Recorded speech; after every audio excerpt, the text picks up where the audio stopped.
사람들은 사랑이라는 단어를 말로 표현할 수 없을 만큼 많이 사용합니다. 이웃 간에, 친척 간에, 친구 간에, 동업자 간에 수많은 인간관계에서 사랑이라는 단어를 사용합니다. 또 크게는 나라 사랑, 자연 사랑, 동식물 사랑도 있습니다. 그런데 인간의 사랑에는 겉사랑과 속사랑이 있습니다. 겉사랑은 그 사람의 사랑으로서 속이는 사랑입니다. 배우의 사특한 목적을 이루려는 속임수를 갖고 있는 형식적인 사랑인 것입니다. 하지만 속사랑은 속사람의 사랑입니다. 묵묵한 사랑이지만 그 사랑이 진실하고 변함이 없으며 희생적인 사랑인 것입니다. 이러한 사랑에는 4차원의 영성이 있습니다. 그 사람의 사랑이란 자기중심적인 사랑으로서 진짜 사랑이 아니라 사랑을 흉내낸 것입니다. 평소 정치인들이 선거 때마다 써먹는 겉다르고 속다른 사랑입니다. 그러나 진실하지 못한 사랑은 오래가지 못합니다.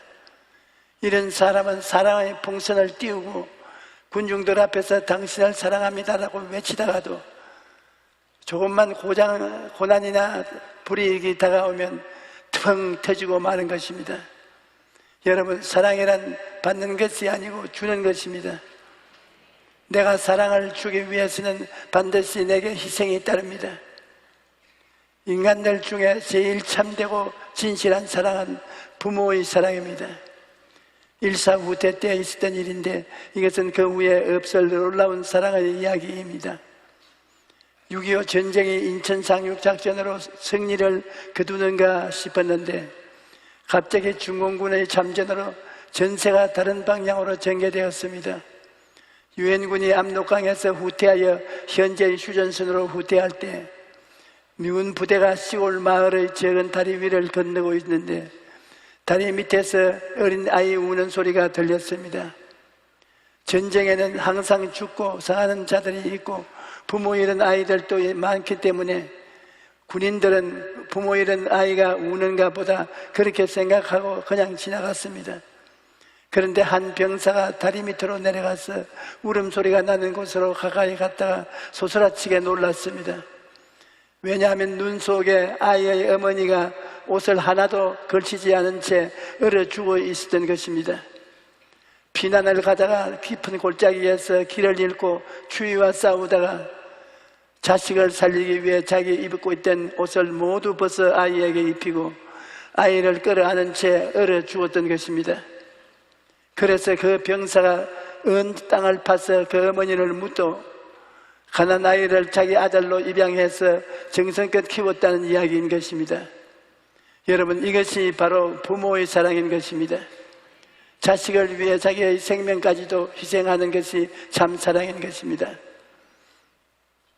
저도 그런 사랑을 두 눈으로 본 적이 있습니다. 저는 한국 전쟁 당시 부산에서 살았는데 석탄을 실은 기차가 지나가면 피난민들이 석탄차 위에 올라가서 석탄을 훔쳐 끌어 내렸은 것입니다. 그러면 군인들이 와서 총을 쏘고 석탄을 훔치는 사람들을 잡았습니다. 그런데 하루는 40대쯤 되어 보이는 남자가 10살쯤 되는 아들을 데리고 와서 석탄을 끌어내리고 담고 있었습니다. 그런데 헌병이 뛰어오는 것을 보고 화차 위에 있던 아들이 아래로 뛰어내렸는데 큰 석탄 덩어리 하나가 화차 밑으로 들어갔습니다. 아들이 그것을 끄집어내려고 화차 밑에 기어 들어갔는데 그때 그만 기차가 덜컹하고 움직였습니다. 사람들이 저째 하고 호함을 치고 있는데 그 순간 아버지가 화차 밑에 뛰어들어가서 아들을 밀어내었습니다. 그런데 자신은 미쳐 나오지 못하고 기차가 그 위를 지나가고 말았습니다. 그 아버지가 죽어가면서도 아들을 보고 빨리 피하라고 손을 흔드는 것을 제가 보았습니다. 여러분, 사랑은 명목적인 것입니다. 일단 살리는 것입니다. 이것저것 다 계산하면 사랑이 아닌 것입니다. 여러분, 하나님의 사랑은 계산하는 사랑이 아닙니다. 하나님께서는 죄인된 우리를 살리기 위해 그 아들을 십자가에 못 박았습니다. 그 아들조차도 아버지의 향해서 하나님이여 하나님이여 어찌하여 나를 버리시나이까 통곡을 했습니다. 이런 일을 어떻게 상상할 수 있을 것입니까? 그 아들 예수님도 여러분과 나 같은 죄인을 위해서 십자가에 못 박혀 몸짓고 피 흘리며 자기 목숨을 버리셨으니 그 사랑이란 청량할 수 없이 큰 사랑인 것입니다. 하나님께서는 지금도 여러분을 사랑하고 계신 것입니다. 그러므로 로마서 8장 38절로 39절에 내가 확신하노니 사망이나 생명이나 천사들이나 권세자들이나 현재일이나 장래일이나 능력이나 높음이나 깊음이나 다른 어떤 피조물이라도 우리 주 예수 그리스도 안에 있는 하나님의 사랑에서 끊을 수가 없으리라고 말씀하고 있는 것입니다. 하나님이 우리를 어마어마하게 사랑하셔서 우리를 돌보시고 은혜를 주시고 예수님은 아버지 보좌 우편에서 우리를 위해 기도하고 계시니 우리를 멸할 자가 누가 있겠습니까? 아무도 없습니다. 하나님의 사랑에서 우리를 끊을 자가 아무도 없는 것입니다. 예수님께서는 십자가의 죽음을 눈앞에 두고 제자들을 사랑하시되 끝까지 사랑하셨다고 말씀합니다. 요한복음 13장 1절에 6월절 전에 예수께서 자기가 세상할 때나 아버지께로 돌아갈 때가 이런 줄 아시고 세상에 있는 자기 사람들을 사랑하시되 끝까지 사랑하시느니라. 나는 미국에 사는 한 젊은 주부로부터 항의 편지를 받은 적이 있습니다. 그 자매님은 난산으로 많은 고생 끝에 첫 딸을 낳았는데 아기의 손가락 2개가 2마디가 없다는 것을 알고 하늘이 무너지는 것 같았습니다. 아니 하나님이 이럴 수가 있나? 내 딸에게 이렇게 가혹한 운명을 내리시다니 하나님도 너무하시다. 그렇게 하나님을 원망하다가 내 생각이 났다는 것입니다. 그래서 눈에 보이는 하나님을 아무리 원망해봤자 직성이 풀리지 않으니까 그 다음 공격의 화살을 나에게 돌리고 원망이 가득한 편지를 조용기 목사에게 보냈던 것입니다. 또 일본의 어떤 자매님은 대학생인데 그와 비슷한 편지를 저에게 보냈습니다. 이 자매님은 방학 동안 친구들과 여행을 갔는데 이쑤시개로 장난을 하다가 그만 자기 눈을 찌르고 말았습니다. 급히 병원으로 갔지만 의사가 처치를 잘못하는 바람에 한쪽 눈이 실명하고 말았습니다. 그 자매님도 하나님이 살아계시다면 왜 내 눈을 고쳐주지 않느냐고 원망하시면서 나에게 편지를 보냈던 것입니다. 여러분, 참으로 인생에는 우리가 생각할 수 없는, 이해할 수 없는 고통들이 많이 있습니다. 그래서 성경은 사람은 고생을 위하여 났으니 불꽃이 위로 날아가는 것 같으니라고 말씀합니다. 이 세상에 고난이 없는 사람은 아무도 없는 것입니다. 그러면 고난을 당했을 때 어떻게 하면 그 고난을 이길 수가 있을까요? 우리가 고난을 이길 수 있는 방법은 바로 하나님의 사랑을 아는 것입니다.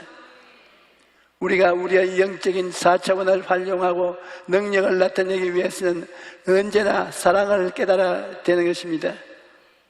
우리 기독교 신앙 중에 가장 중요한 것이 무엇입니까? 사랑입니다. 하나님이 세상을 이처럼 사랑하사 독생자를 주셨으니 이는 그를 믿는 자마다 멸망하지 않고 영생을 얻게 하려 하심이니라. 왜 하나님을 사랑을 무엇으로 청량할 수 있는 것입니까? 요한일서 4장 10절에 사랑은 여기 있으니 우리가 하나님을 사랑한 것이 아니요 하나님이 우리를 사랑하사 우리 죄를 속하기 위하여 화목 제물로 그 아들을 보내셨음이라. 하나님의 사랑은 그 아들의 생명을 화목 제물로 우리에게 주신 것으로 증명되는 것입니다. 우리가 하나님의 사랑은 어떠한가? 에베소서 13장 18절 19절은 이렇게 말합니다. 능히 모든 성도와 함께 지식에 넘치는 그리스도의 사랑을 알고 그 너비와 길이와 높이와 깊이와 어떠함을 깨달아 하나님의 모든 충만하신 것으로 너에게 충만하게 하시기를 구하노라. 예수님의 사랑이 얼마나 높은가? 믿음이란 사랑을 따라 생기는 것이기 때문에 높고 높은 하늘을 지나 보좌 우편에 앉아 계신 예수님이신 것입니다. 그 중에서도 우리를 위해서 기도하고 계시니 예수님의 사랑은 하늘 보좌같이 높은 것입니다.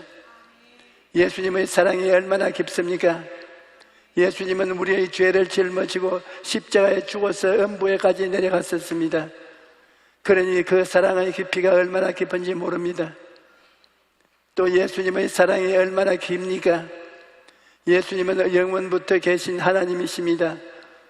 예수님은 사랑을 영원까지 이어지는 끝없는 사랑인 것입니다. 예수님께서는 내가 세상 끝날까지 너와 항상 함께 있으리라. 내가 아버지께 구하겠으니 그가 또 다른 보혜사를 너에게 주사 영원토록 너희와 함께 있게 하시리라고 약속하셨습니다. 그뿐 아니라 예수님의 사랑은 온 지구를 품에 안고 있으니 그 넓이는 말로 다 할 수 없습니다. 이처럼 예수님의 사랑이 넓고 깊고 넓고 길기 때문에 아무도 우리를 그리스도의 사랑에서 끊을 수가 없을 것입니다. 이러한 예수님의 사랑을 깨닫게 되면 우리 마음속에 믿음이 생기는 것입니다. 예수님이 이렇게 사랑해 주시니 안 믿을 수가 있습니까? 믿게 되지요. 그러므로 예수님의 사랑을 믿고 낙심하거나 절망해서는 안 됩니다. 우리가 하나님의 사랑을 알고 믿으면 내적인 변화가 나타나는 것입니다. 그 변화 중에 하나가 바로 마음이 담대해지는 것입니다. 로마서 8장 31절에 그런즉 이 일에 대하여 우리가 무슨 말하리요? 만일 하나님이 우리를 위하시면 누가 우리를 대적하리요? 라고 말합니다. 생각해 보십시오. 하나님이 우리를 위하시는데 누가 우리를 대적하겠습니까? 해와 달과 별들을 지으시고 바다와 육지를 지으신 하나님께서 우리를 사랑해 주시는데 누가 우리를 대적하겠습니까? 누가복음 12장 6절에 참새 5마리가 두 아싸리 온에 발리는 것이 아니냐. 그러나 하나님 앞에는 그 하나도 잊어버린 바 되지 아니하는도다라고 말씀합니다. 우리 하나님께서는 나의 머리털 숫자조차 아시며 하나님의 허락 없이는 참새 한 마리도 땅에 떨어지지 않는 것입니다. 하나님께서는 우리의 사정을 다 아시고 우리에게 일용한 양식을 주시고 우리를 날마다 지키고 돌봐 주시는 것입니다. 또 하나님의 사랑을 알고 믿을 때 나타나는 내적인 변화는 자기 자신을 귀하게 여기는 것입니다. 하나님이 나를 사랑하신다는 것을 알면 나는 하나님께 인정받은 필요한 존재라는 이미지가 마음에 생깁니다. 세상 사람들은 나를 별 볼 일 없는 존재라고 생각할 수도 있지만 하나님께서는 나를 귀한 존재로 생각하시는 것입니다. 하나님께서는 해와 달과 별들이 생기기 전에 이미 우리를 하나님의 자녀로 택해 주셨습니다. 그런 하나님의 사랑을 알 때 나는 하나님께 인정받고 있구나. 그런 자화상이 삶의 의미를 확실하게 해주는 것입니다. 사람은 내가 필요한 존재로구나 생각할 때 신바람이 나는 것입니다. 여러분, 한 가정에도 남편의 사랑을 받을 때 부인이 어려운 가정생활을 해도 그 고통이 의미가 있습니다. 남편이 부인을 무시하고 인정해 주지 않으면 가난하고 고생하는 것이 무슨 의미가 있습니까? 남편도 마찬가지예요. 아내와 자식들에게 멸시당하고 천대당하고 사랑을 받지 못하면 그 남편이 세상에 나가서 무슨 일을 하더라도 살아갈 힘이 없고 의미도 없습니다. 그러므로 사랑이 삶의 의미를 부여하는 것입니다. 그런데 하나님의 크신 사랑이 늘 우리와 함께 하시니 우리의 삶이 의미가 있고 어렵고 힘들어도 하나님의 사랑을 믿고 힘을 내서 살아갈 수가 있는 것입니다. 우리를 향한 하나님의 사랑을 알면 하나님을 위해 일하는 것도 힘들지 않습니다. 물질을 들여도 아깝지 않고 시간을 들여도 아깝지 않고 어떤 희생을 해도 아깝지 않은 것입니다. 하나님의 사랑을 받고 보니 모든 일에 의미가 있기 때문인 것입니다.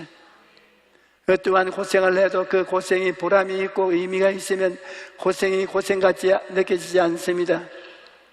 우리 남성교회, 여성교회 회원들이 일주일 내내 직장에서 일을 하고 이렇게 주일에 또 와서 새벽부터 봉사하는 것 얼마나 힘들겠습니까?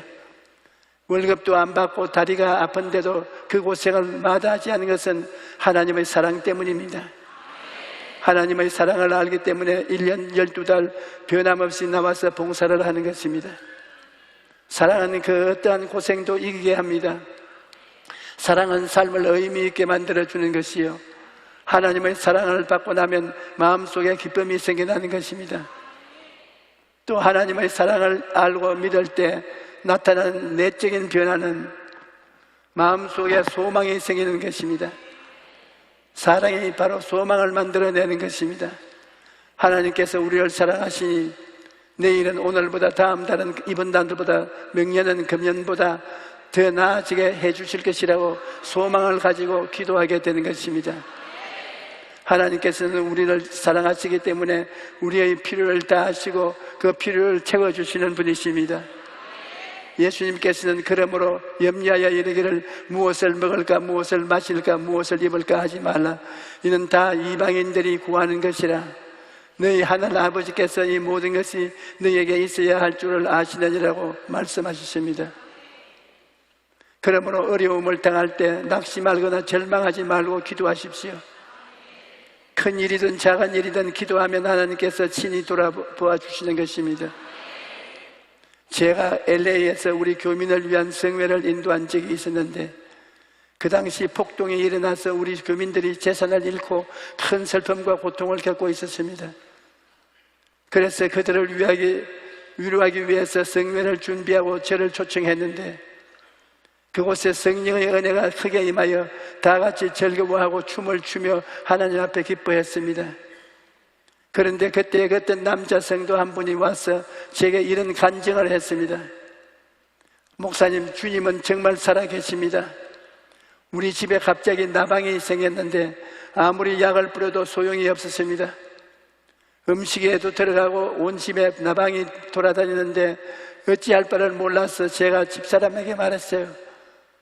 아무리 해도 안 되니까 우리 하나님께 기도합시다. 그래서 둘이 앉아서 나방을 없애달라고 기도하는데, 하루는 집사람이 저를 쿡쿡 찌르면서 여보 이것 좀 보세요, 이것 좀 보세요. 그래서 제가 눈을 떠서 보니까 나방이 한 줄 서서 앞으로 갓 하고 한 곳으로 모이더니 집 밖으로 다 날아가 버렸습니다.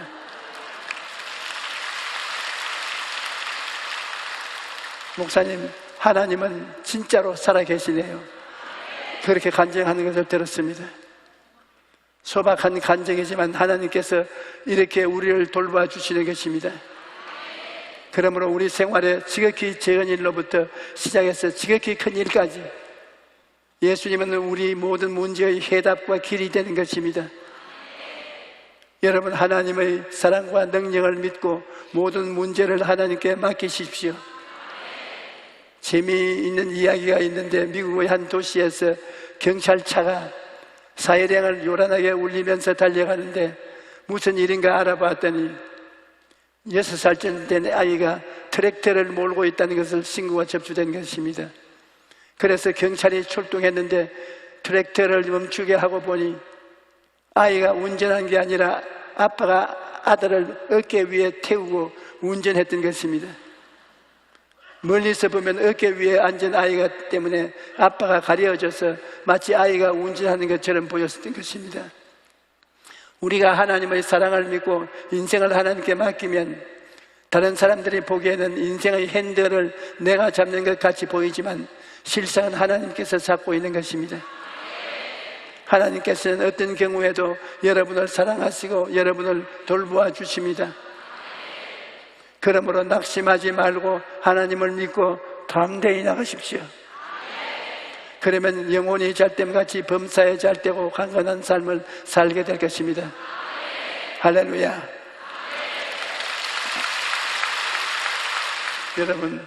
여러분께서 오늘 아픈데 손을 얹으십시오.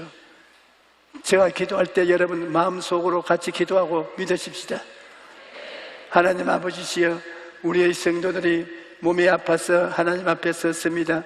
하나님 아버지, 하나님께서 크시고 놀라운 하나님이십니다. 전지전능 무소부지하신 하나님이 무엇을 못하겠습니까? 오늘 우리가 손을 얹고 하나님을 바라보고 있으니 성령을 부어주셔서 귀신을 쫓아내어 주시옵시고 몸에 다른 병을 다 고쳐주시옵소서.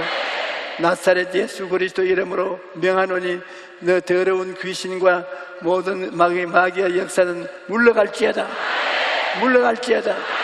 물러갈지어다. 하나님이시여, 우리 주 예수 그리스도의 이름이 권세가 있습니다. 주님의 권세 있는 이름 앞에 무엇이 대적하겠습니까? 예수님의 권세 앞에 모든 마귀는 물러갈 수밖에 없습니다. 마귀는 병만은 떠나가라. 물러가라. 하나님 아버지여, 우리 아버지의 사랑과 자비로서 우리를 쓰다듬어 주시고 우리를 만져주시고 우리를 고쳐주시옵소서.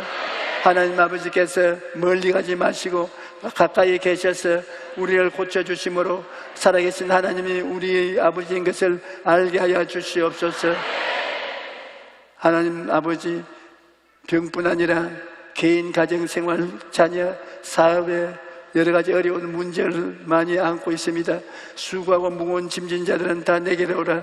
내가 너희를 쉬게 하겠다고 하신 아버지, 무거운 짐을 가지고 하나님께 나와 하나님에게 맡기니 하나님이 맡아 주장하여 주시옵시고